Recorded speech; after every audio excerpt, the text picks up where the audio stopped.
This episode is brought to you by MGM Plus. From and its Horrors returns for season 4, centered around a town that traps all those who enter. Terrifying creatures that come out at night. Horrors some wished had stayed buried. Where desperate hope leads to darker truths. Dangerous new arrivals, a sinister figure, a shocking revelation. From season 4 premieres April 19th on MGM Plus. Some doors should remain closed. Listen, all you New Yorkers. Excuse me, taxi. Okay, man, we're looking around. This is the 77 WABC minicast. The mud floods. Throughout America and the world, there was a country called Tartaria. If you go back and you look at school maps from the 1800s, you will see about a country the third the size of China in Asia, and it was called Tartaria.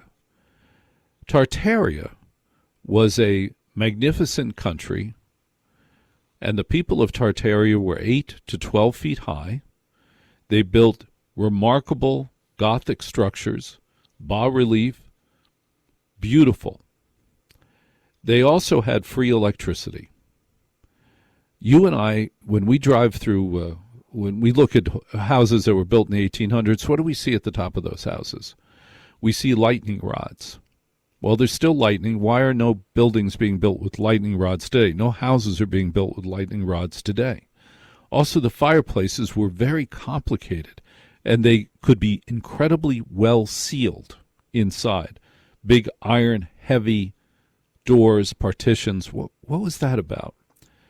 In cities like Cleveland, when they dig down below the surface of the earth, they go down 10 and 20 feet, they find that there were buildings down there, buildings that were the second and third floor that are below ground.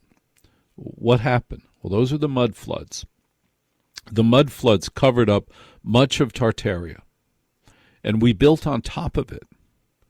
Now, Tartaria, if you think about the great World's Fairs, the Paris exhibition, the St. Louis exhibition, the San Francisco exhibition, let me suggest to you, those were not World's Fairs. Those were buildings that had been there for 50, 100 years. The Capitol building in Washington, maybe older than the pyramids. Well, there was a conspiracy to hide that world, and the reason for that is because of free electricity. Those worlds were powered by free electricity, wireless electricity, what Tesla had tried to do. And the reason they had to be disassembled and taken down was because people like John D. Rockefeller and other incredibly successful oil people, they wanted to sell oil. And Mr. Westinghouse wanted to produce electricity that he could charge for, that you would pay for. That couldn't happen as long as Tartaria is there. You think about the buildings that you've seen at the Paris exhibition and the San Francisco World's Fair and the St. Louis exhibition. Think about the buildings you've seen. Those buildings apparently were built when there were only dirt roads. Does that make any sense to you? Ryan Reynolds here from Mint Mobile with a message for everyone paying big wireless way too much. Please, for the love of everything good in this world, stop. With Mint, you can get premium wireless for just $15 a month. Of course, if you enjoy overpaying, no judgments, but that's weird. Okay, one judgment. Anyway, give it a try at mintmobile.com/switch. Upfront payment of $45 for 3-month plan, equivalent to $15 per month required. Intro rate first 3 months only, then full price plan options available. Taxes and fees extra. See full terms at mintmobile.com.